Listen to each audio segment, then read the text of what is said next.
Expected and feared his arrival would cause more of a stir, anticipating the office might fall silent as he entered, all inquiring eyes on him. But he was largely ignored. Donnelly had told him to find and introduce himself to the detective sergeant who was the office manager. He scanned the office until he found a man sitting at a desk who seemed to be conducting most of the business around him, handing out pieces of paper with one hand as he collected those handed to him with the other, while giving clear, rapid instructions to whoever approached his cluttered desk, before dispatching them with their tasks for the day. Sean waited for a break in the flow of human traffic before jumping in and introducing himself. PC Sean Corrigan, he told the detective, who had slim arms and legs but a swollen beer gut. From the crime squad here. My DS Donnelly, said you needed people to help on this inquiry. He did he? The detective asked. So, why are you here? I'm supposed to be attached to the investigation. You are you? The detective continued to tease him. I was told to find the office manager, Sean told him, resisting the temptation to bite. Well, then you must be some detective, son, because you've already found him. The detective allowed himself a wry smile. I'm DS Ray Melody.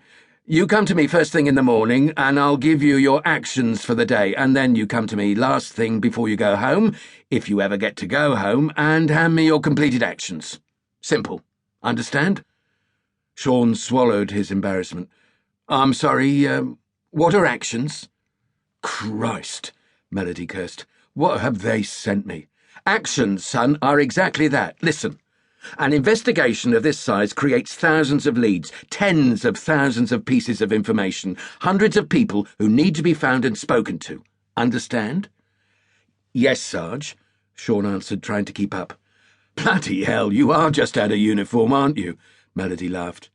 You're in the CID now, son. You call me Ray, all right? Sean nodded. Together with the DI and the detective superintendent, it's my job to coordinate the investigation and make sure everybody knows what they're doing and that nothing gets duplicated. Understand? Sean nodded again.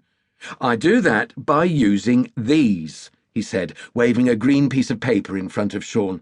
This is an action.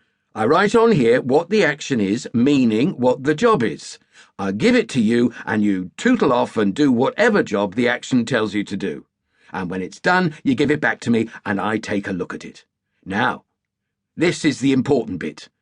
If, in completing an action, you discover something else that needs to be investigated, do not run off and try to solve the thing yourself, because you might have discovered something we already know about and are looking into. You'll only cause duplication. Understand? What do I do then? Sean asked. If I discover something that needs checking out? Melody swapped the green sheet of paper for a pink one and again waved it in front of Sean's face. If that happens, he explained, you fill out one of these. This is called an information report. You attach it to the original action, cross-reference it and hand it to me. If I'm not here, you place both in that box over in the corner. Melody pointed to a cut-down cardboard box labelled Completed Actions. Then, when I get a chance, I'll read your information report and, if necessary, create a new action to be completed. That I may or may not assign to you. Got it? Sean shrugged his shoulders to let Melody know he understood. In fact, Melody continued, I have the perfect job to get you started.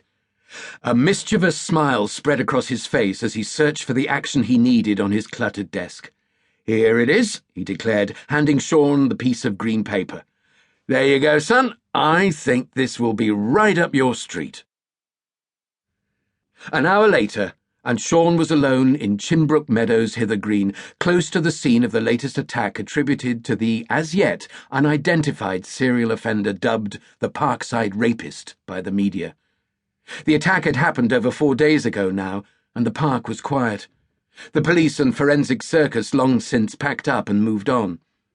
Except for Sean, his mission to stop and question everyone walking through the park in the forlorn hope of discovering an untraced witness, or even a possible suspect.